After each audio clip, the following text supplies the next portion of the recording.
Welcome in. It is 11warriors.com web report. Beau in Cleveland, Dan and James in Columbus. Gentlemen, good to talk to you. Good to see you. Let's just start. Urban talk, right? Spring practice is underway. Dan, let's start with you. What jumped out at you at day one?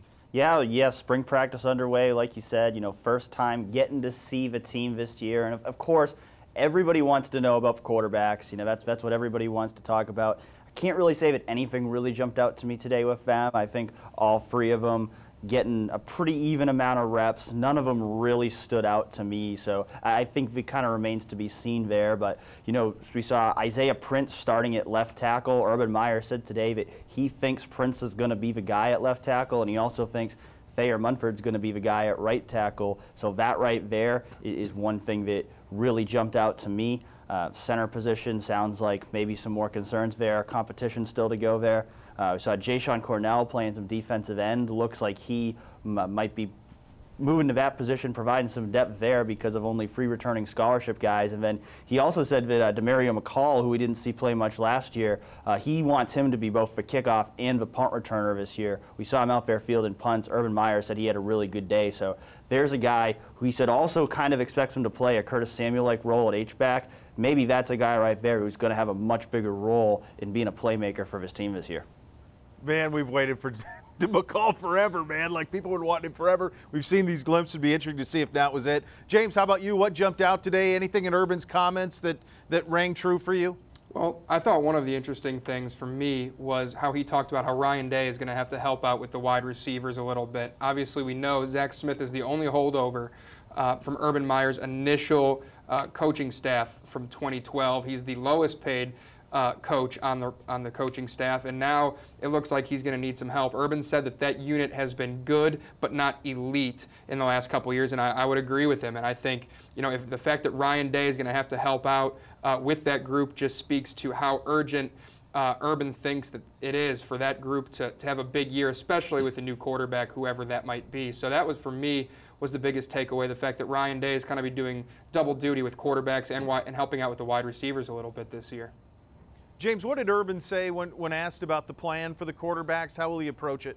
It sounds like what they're going to do is it's going to be an open competition. It's going to be Haskins, Burrow, and even Tate Martell, he said, has earned the right to compete there. And I think what's going to end up happening, and not to stop there, but he did say he might owe an answer to Joey Burrow come at the end of spring, because he's a guy who could graduate this spring and have 2 years of eligibility elsewhere if he wanted to transfer and try to play for a starting role somewhere else. So I really think you're gonna see this competition go into fall. I think that's what Urban Meyer wants, is to see that quarterback competition go into fall. Whether Joey Burrow is there come fall, however, I think remains to be seen.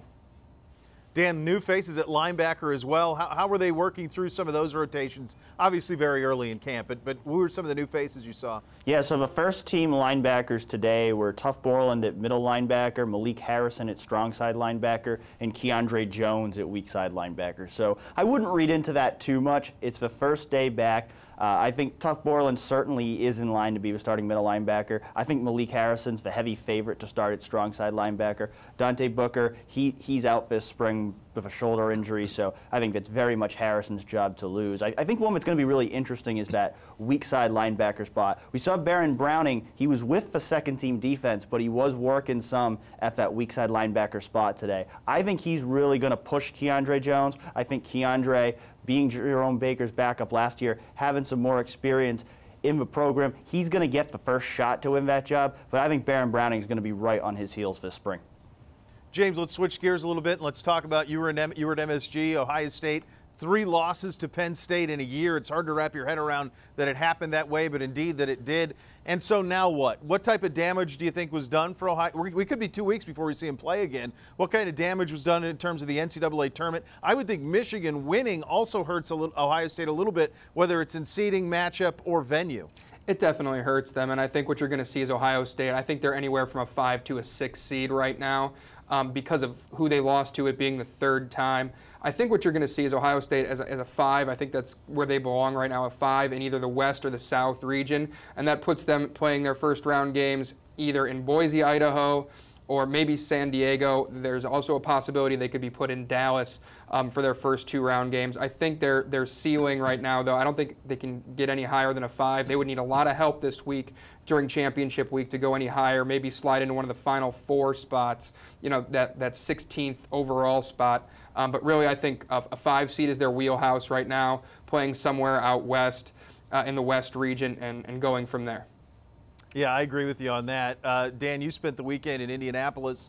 NFL Combine going on. Aside from Denzel Ward being very, very fast, who else really helped themselves from the Buckeye front? Yeah, I think Sam Hubbard had a good week as well. Didn't run the 40, but did everything else. He had the best free cone drill of the defensive lineman. Also had good numbers in pretty much everything else he participated in, and looked really good in the position drills. So I think Sam Hubbard's a guy who was on that first-round fringe going into the Combine, and I think he really strengthened his chances of being a first-round pick now come April.